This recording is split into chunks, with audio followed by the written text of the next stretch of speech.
جو کرائے کے امام نہیں ہوتے ہیں، بھاڑے کے نہیں ہوتے ہیں، اور اس کے ساتھ ساتھ ان کے اندر کچھ حس اور کچھ حمیت اور غیرت ہوتی ہے، تو وہ کبھی گردن جھکا کر کے بات تو نہیں کریں گے، کبھی کمزوری دکھا کر کے گفتگو تو نہیں کریں گے۔ اس کی وجہ صاف یہ ہے کہ اگر کمزوری دکھائی تو اس کا جو وبال اور اس کا نقصان جو انہیں جھیلنا ہوگا آگے چل کر کے، وہ اس سے بہت کم ہے کہ آدمی سخت بات کہہ جائے، صاف صاف بات کر جائے، دو ٹوک بات کر جائے، اور اس کے نتیجے میں یہ سب ناراض ہو جائیں، سب کے سب ناراض ہو جائیں ایک طرف سے۔ یہ ہلکا ہے، یہ بہت آسان ہے اس کو جھیلنا، بہت آسان ہے برداشت کرنا اس کو، بنسبت اس کے کہ لیپا پوتی کی جائے یا یہ سوچ کر کے کہ کوئی ناراض ہو جائے گا، کسی کا ماتھا کچھ اور ٹھنک جائے گا، یہ کبھی نہیں ہو سکتا ہے۔ اس سے بہت بھاری وہ آخرت کا معاملہ پھر بنے گا ہمارے لیے۔ الحمدللہ رب العالمین والصلاة والسلام علی رسولہ الامین وعلی آلہ واصحابہ اجمعین، اما بعد فاعوذ باللہ من الشیطان الرجیم، بسم اللہ الرحمن الرحیم۔ فلولا نفر من كل فرقة منهم طائفة ليتفقهوا في الدين ولينذروا قومهم إذا رجعوا إليهم لعلهم يحذرون۔ وقال النبي صلى الله عليه وسلم: من رأى منكم منكرا فليغيره بيده فمن لم يستطع فبلسانه فمن لم يستطع فبقلبه وذلك أضعف الإيمان۔ وقال صلی اللہ علیہ وسلم فی موضع آخر: انصر اخاک ظالما او مظلوما، او کما قال علیہ الصلاۃ والسلام۔ محترم حاضرین، کسی بھی سماج میں یعنی مسلم سماج میں ایک عالم کی حیثیت کیا ہوتی ہے، نیز اس سماج میں ایک عالم کی ضرورت کیوں ہوتی ہے، قرآن نے اس کا جواب دیا ہے۔ سورۃ التوبہ کی ایک آیت میں نے آپ کے سامنے پڑھی ہے۔ اللہ تعالیٰ کا ارشاد ہے کہ ہر بستی میں اور ہر سماج میں سے کچھ لوگ ایسے ضرور ہونے چاہیے جو اپنی بستیوں سے نکل کر دین کی تعلیم حاصل کریں، اور اس کے بعد دین کی تعلیم حاصل کرنے کے بعد، سمجھ حاصل کرنے کے بعد واپس پلٹ کر کے اپنے گاؤں، اپنی قوم میں آئیں اور لوگوں کو ان کی نافرمانیوں، غلطیوں اور گناہوں پر ڈرائیں کہ وہ اس سے باز آ جائیں، تاکہ اس دنیا میں بھی وہ سکون اطمینان کے ساتھ، عزت کے ساتھ، وقار کے ساتھ زندگی گزار سکیں، اور آخرت بھی ان کی بہتر ہو جائے۔ یہ بنیادی مقصد ان لوگوں کا اللہ تعالیٰ نے بیان کیا ہے جو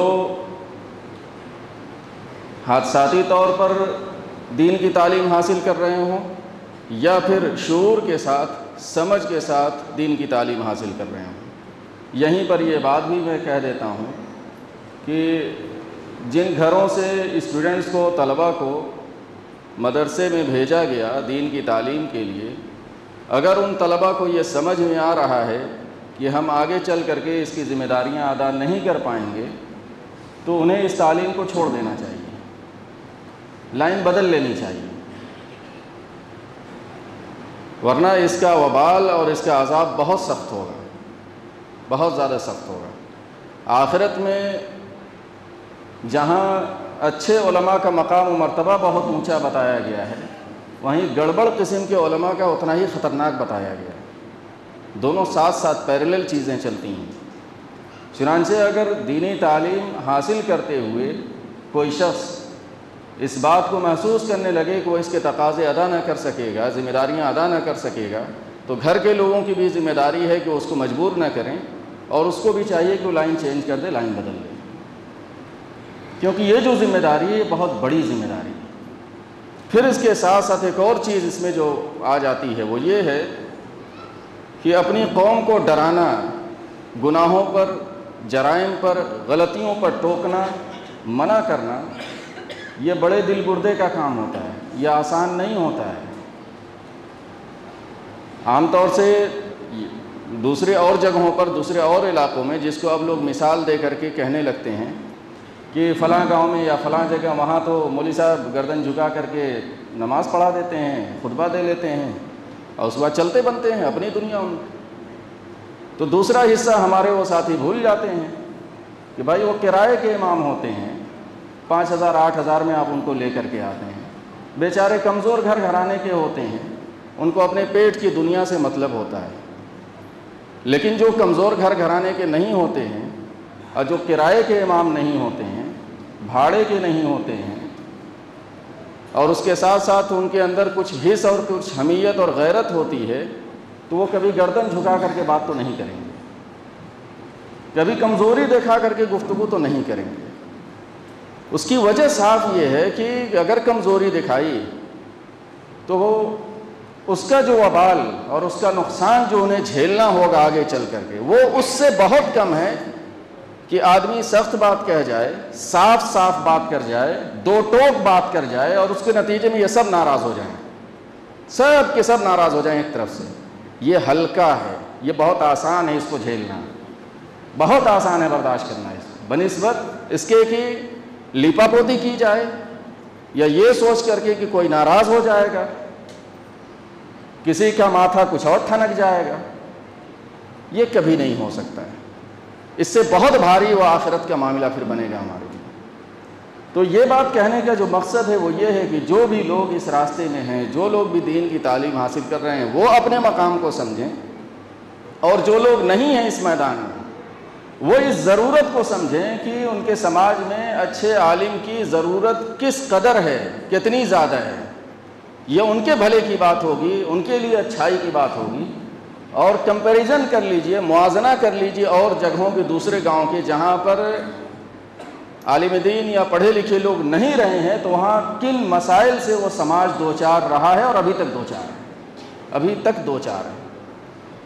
عموماً چونکہ ہمارے ساتھی گاؤں سے باہر نہیں جاتے ہیں، یا گاؤں سے باہر اگر گئے بھی تو کہاں گلف گئے کمانے کے لیے گئے، تو باہر سے گاؤں، گاؤں سے باہر۔ اس کے علاوہ گاؤں سے باہر ان کا حلقہ بہت کم ہوتا ہے، تو ان کو اندازہ نہیں ہوتا کہ اس گاؤں کا مقام و مرتبہ جو ہے دوسرے اور گاؤں کی نگاہ میں کس سطح پر ہے، کتنا اونچا ہے۔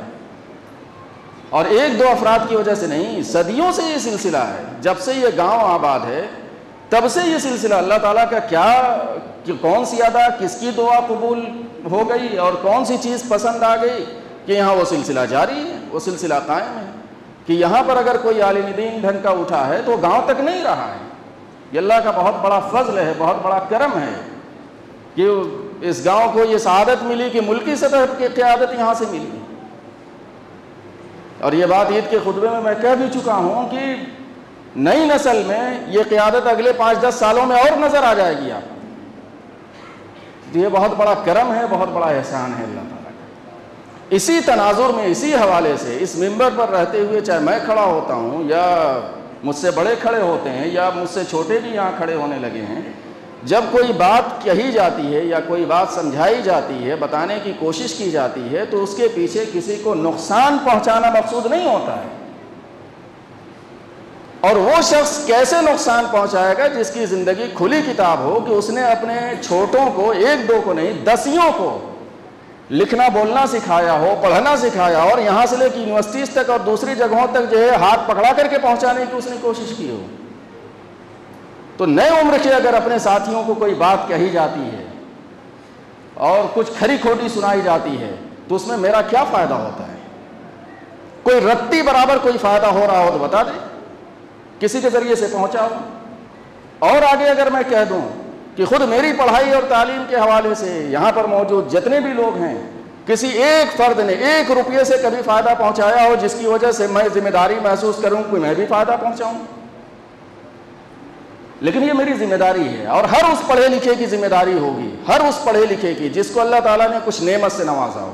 یہ علم سب سے بڑی نعمت دنیا کی ہوتی ہے، تو کیوں میں تنہا اپنے تک اس کو رکھوں؟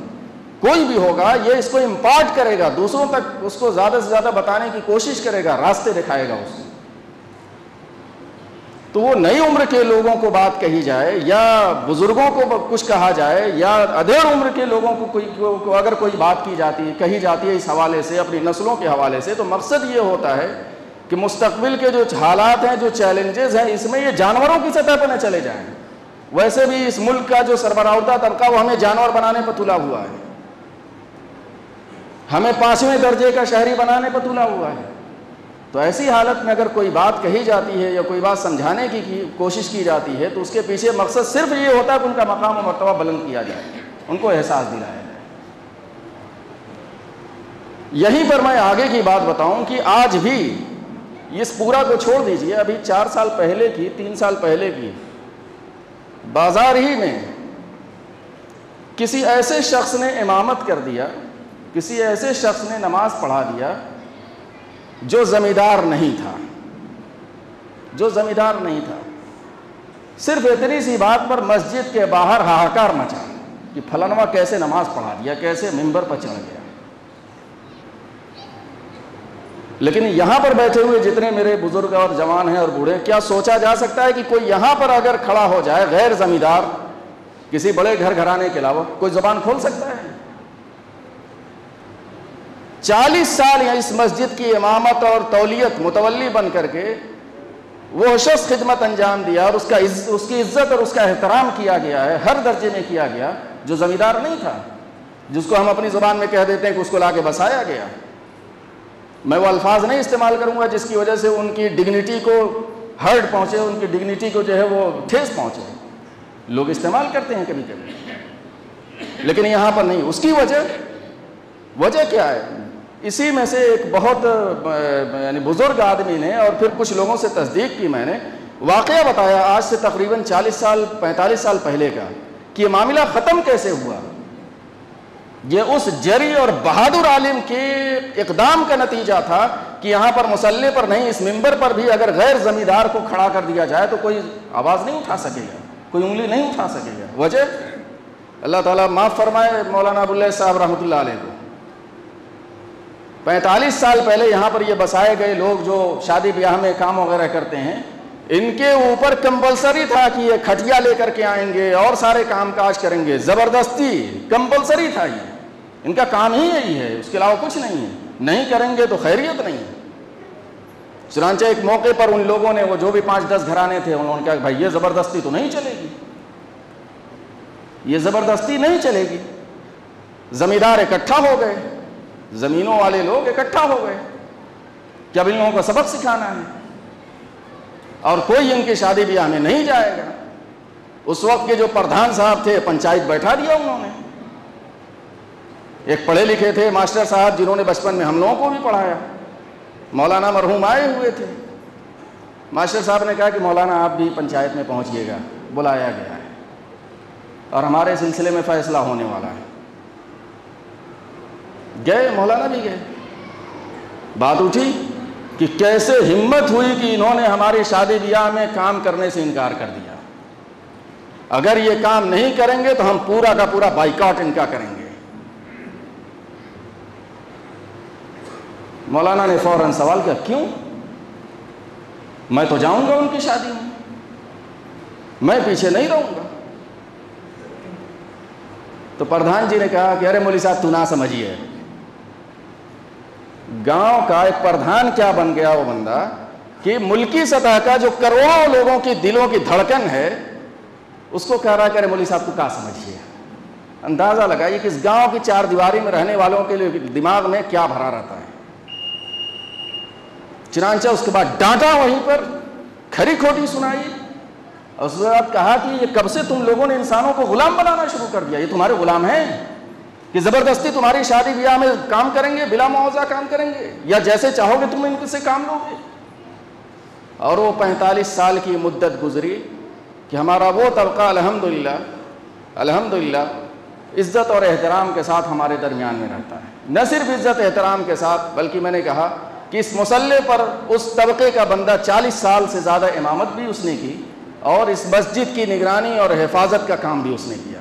یہ واقعہ کیوں میں سنا رہا ہوں؟ میں اپنے نئی نسل کے لوگوں کو سنا رہا ہوں, نئی نسل کے لوگوں کو جن کو پچھلی گفتگو میں بہت تکلیف ہوئی ہوگی, ہوئی ہے, یقیناً تکلیف ہوئی ہے, لیکن اس تکلیف کے ہونے سے پہلے کتنی تکلیف ان لوگوں کو ہوتی ہے جو باہر کی دنیا میں رہتے ہیں اور اس کے بعد اپنے لوگوں کو اس حالت میں دیکھتے ہیں کہ حالات اس قدر خراب ہونے کے باوجود لوگ محسوس نہیں کر رہے اپنی چیزوں کو.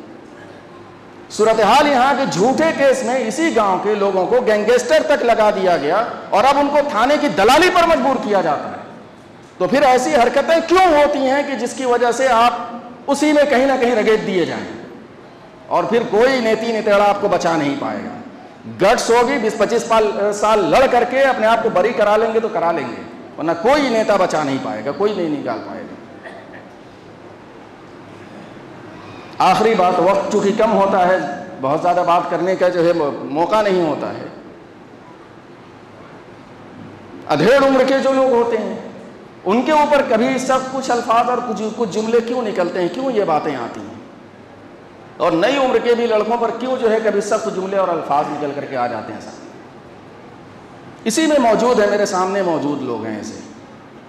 چونکہ وہ راز کی بات ہوتی ہے اس کو میں کسی تیسرے سے نہیں بیان کر سکتا, اسی وجہ سے جنرلائز انداز میں بیان کر رہا ہوں. اسی گاؤں میں ایسے باپ ہیں جن کے بچے 10-10 سال کے ہو چکے ہیں لیکن ان کو توفیق نہیں ہو رہی کہ کسی اسکول میں ایڈمیشن دلا دیں. اب آپ تلاش کریے گا کن کے ہیں, اور اگر کہا جائے کہ بھائی کیا مسئلہ ہے, کیا دقت ہے, مسکرا کر کے پان کھاتے ہوئے چلتے بنیں گے. ایک طرف تو ہے کہ میرا ذاتی نقصان اس میں کچھ نہیں ہے, لیکن دوسری طرف وہ غیر پڑھے لکھے لوگ جاہل بن کر کے جب اوپر پہنچیں گے. اور اسی میں میں اپنے عمر کے ایک ساتھی کی مثال, جس کے ساتھ بچپن میں نے گلی ڈنڈا کھیلا ہے, کرکٹ کھیلا, سب کچھ کھیلا ہے, بہت جم کر کے کھیلا ہے. شاید کوئی کھیل ہوگا جو بچا ہوگا بچپن میں اپنے ساتھیوں کے ساتھ میں کھیلا. اللہ کا کرم ہوا کہ یہاں کھڑا ہو گیا اور میرے وہ ساتھی میرے سامنے بیٹھے ہیں. اس کو اتنا بھی ڈھنگ نہیں آیا, زمیندار گھر کا وہ بچہ, کہ وہ اپنا نام لکھ پائے. ایک دفعہ ووٹ دینے گیا, بعد میں اس کی ہنسی کھلی اڑا رہے تھے ساتھی مل کر کے. ووٹر جب بن گیا 18-19 سال کا تو ووٹ دینے گیا تو اس کو شوق ہے کہ میں انگوٹھا نہیں لگاؤں گا, میں سائن کروں گا, اپنا نام لکھوں گا وہاں پر بیلٹ پیپر پر. آج جب لکھنا چاہا تو قلم ہی نہیں چل رہا ہے, لیٹ ہونے لگا. اندر سے ڈانٹا اس نے کہ نہیں لکھنے کا ڈھنگ ہے تو انگوٹھا کیوں نہیں لگاتے. تو ایسے بھی لوگ ہیں بڑے گھر گھرانوں کے, زمیندار گھرانوں میں. اب یہ آگے جب بڑھیں گے, ان کی شادی ہوگی, ان کے بچے ہوں گے, ان کی نسلوں کا کیا بنے گا. جہالت در جہالت, جہالت در جہالت, یہ چین پھر ٹوٹنے کا نام نہیں لیتی. یہ چین ٹوٹنی چاہیے, اور اگر اس وقت یہ چین نہیں ٹوٹے گی تو یقیناً, یہ پورے یقین کے ساتھ میں کہہ رہا ہوں کہ چماروں اور دلتوں سے بدتر ہونے سے کوئی روک نہیں پائے گا, کوئی نہیں روک پائے گا. اسی سوچ کے تحت جو باپ کی پوزیشن میں ہیں ان کے سلسلے میں کبھی کہ کچھ بات لگ جائے یار اسی بہانے, نوجوان ساتھی ہیں ان کو کچھ بات لگ جائے اسی بہانے, یہ بالکل شرارت کریں, بالکل کھیلیں کودیں, سب کچھ کریں جتنا بھی اس عمر میں انجوائے کرنے کا معاملہ ہے. اسلام نے انجوائمنٹ کی جتنی آزادی دی ہے کسی اور مذہب نے دی ہوگی. کھیل کود کی جو آزادی دی ہے اور فطری طریقے سے دی ہے کہیں اور دی ہوگی. لیکن پھر وہی بات آئے گی کہ شرارت الگ چیز ہے, بدماشی الگ چیز ہے, کسی کے اوپر ظلم کرنا ایک دوسری چیز ہے. ان دونوں میں ایک لائن ہوتی ہے, یہ فرق کرنا پڑے گا. اور آخری بات کہہ کے بات ختم کر دے رہا ہوں کہ باتیں اگر غلط سامنے آئیں گی, گناہ کوئی کرے گا, کوئی جرم کرے گا کھلم کھلا, کوئی اپنے گھر کے اندر دروازے کے اندر کر رہا ہے جو چاہے کرے, کوئی کون ہوتا ہے جا کر جھانک تاک کر کے دیکھنے کے والا کہ جو ہے کہ نہیں میں جو ہے دیکھ کر کے اس کو بات بیان نہیں. لیکن پبلکلی جو کام ہوں گے عوام کے سامنے, جس میں 10-20 لوگ جان جائیں, پبلک کے سامنے کسی کے اوپر ظلم ہوگا, اتیاچار ہوگا, تو یہ زبان کٹ سکتی ہے, بند نہیں ہو سکتی ہے. یہ بات لکھ کر کے رکھ لیں, یہ آپ ہی کے لیے نہیں کہہ رہا ہوں, یہ انشاءاللہ ضرورت پڑے گی تو حکومت وقت کے خلاف بھی اسی طریقے سے زبان چلے گی. یہ دائرہ صرف یہیں تک نہیں ہے, یہ اس اللہ کا کرم ہے جس نے کچھ سمجھ عطا کی ہے, جس کی وجہ سے یہ باتیں آپ لوگوں کے سامنے رکھی جاتی ہیں. امید ہے کہ یہ باتیں آپ لوگوں کو سمجھ میں آ گئی ہوں گی, اور یہ بھی سمجھ میں بات آنی چاہیے کہ کوئی بات اگر کہی جاتی ہے تو اس پر ریئیکشن دینے سے پہلے غور کریں, سوچیں کہ یہاں پر میری طرف سے کیا غلطی ہو رہی ہے. مجھ سے بھی غلطی ہو سکتی ہے, تمام چیزوں کے باوجود یہاں پر کھڑا ہونے والا انسان ہے. اور اگر اس سے غلطی ہو رہی ہے تو سب کو اس بات کا حق یہاں سے دیا جا رہا ہے کہ اس کی غلطی واضح کریں، کسی بھی جگہ پکڑ کر کے، کسی جگہ روک کر کے۔ باہر کا کوئی میں کرایہ دار نہیں ہوں، یہیں رہتا ہوں، روزانہ تقریباً آنا جانا ہوتا ہے، جب چاہے بات کر سکتا ہے، کوئی گفتگو کر سکتا ہے اگر کوئی غلطی میری سامنے ہے، کیونکہ انسانوں مجھ سے غلطی ہو سکتی ہے، بات بالکل یقین کے ساتھ کہہ رہا ہوں، اور ہوگی، اللہ تعالیٰ کروائے گا غلطیاں، اور اس موقع پر بہت سارے لوگ ہو سکتا ہے کہ اس کو ایشو بھی بنائیں، لیکن میں تو یہی کہوں گا کہ بھائی میرے خیر خواہ ہوں گے تو مجھے بتائیں گے، اور یہی ہوتا ہے جس کی وجہ سے میں آپ کے سامنے باتیں رکھنے کی کوشش کرتا ہوں کہ بھائی اپنے معاملے کو، اپنی صورتحال کو بہتر کر لیں۔ اللہ تعالیٰ مجھے بھی سمجھ عطا فرمائے، آپ سب لوگوں کو سمجھ عطا فرمائے، اپنی نسلوں کے سلسلے میں غور و فکر کرنے کی توفیق عطا فرمائے۔ اقول قولی ھذا واستغفر اللہ لی ولکم اجمعین فاستغفروہ انہ ھو الغفور الرحیم۔